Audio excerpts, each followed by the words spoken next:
कैन्य का संग्राम 2016 ईसा पूर्व।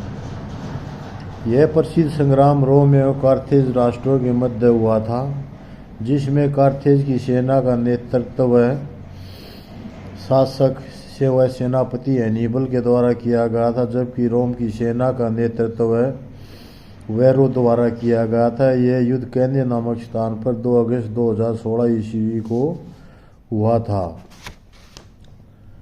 कार्थेज की सेना के अंदर 40,000 पैदल सैनिक थे तथा 10,000 घुड़सवार थे, जबकि रोम की सेना के पास 80,000 पैदल सैनिक तथा 7200 घुड़सवार सेना थे।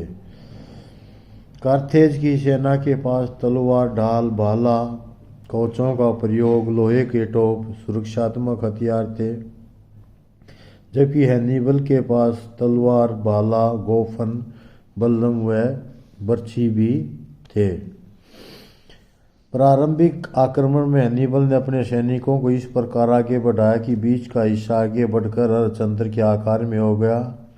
इस प्रारंभिक आक्रमण में बाहरी सैनिकों ने आक्रमण नहीं किया, बल्कि अपनी स्थिति में स्थिर रहे। युद्ध स्थिति का आरंभ दाईं ओर से हैनिबल ने किया। हैनिबल की अश्वारोही सेना ने रोम की अश्वारोही सेना पर आक्रमण बोल दिया तथा उन्हें बुरी तरह से कुचल दिया। इसके बाद रोम की पैदल सेना के पीछे होकर रोमन अश्वारोही सेना पर आक्रमण कर दिया। इस समय रोम की दाहिनी ओर की अश्वारोही सेना निबेलियन की अश्वारोही सेना के साथ उलझी हुई थी। उसी समय पीछे से इन पर आक्रमण कर दिया गया तथा इन्हें भी तितर-बितर कर दिया गया। इस प्रकार अब कार्थेज की अश्वारोही सेना ने रोम की पैदल सेना के पीछे से आक्रमण बोल दिया। जब अश्वारोही सेना का जोरदार आक्रमण होने लगा, उसी समय हैनिबल ने अपनी भारी पैदल सेना को योजना के अनुसार धीरे धीरे पीछे की ओर लौटने का संकेत दिया, जिसको रोमन पैदल सेना ने समझा कि वे हमारी मार के कारण पीछे वापस जा रहे हैं, जिसके कारण रोम की सेना ने तेजी के साथ कार्थेजियन सेना की ओर बढ़ना शुरू किया। जब निर्धारित योजना अनुसार हैनिबल ने पैदल सेना की ने अपनी स्थिति बना ली और युद्ध के लिए अपनी जोरदार स्थिति ले ली और वेरो की सेना को चारों ओर से घेर लिया। इसके बाद सभी ओर से बुरी तरह रोमन सैनिकों पर टूट पड़े।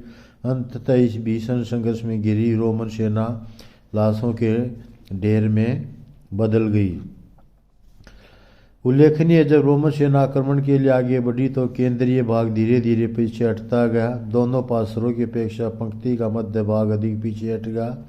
इस प्रकार निर्णायक टक्कर के लिए सामना करने की नीति त्यागने के कारण पार्श्वों दोनों साइड या अगल बगल स्थित कार्थेज की घुड़सवार सेना को समय मिल गया कि वह अपेक्षाकृत कमजोर रोमन घुड़सवारों की इकाइयों को मैदान से खदेड़े। इसी दौरान हैनिबल ने अपेक्षाकृत हल्की पैदल सेना ने कार्थेज या सेल से जुड़ी हुई थी उसके पीछे पीछे थी, अंदर की ओर मुड़कर रोमन सैनिकों को दोनों ओर से घेर लिया।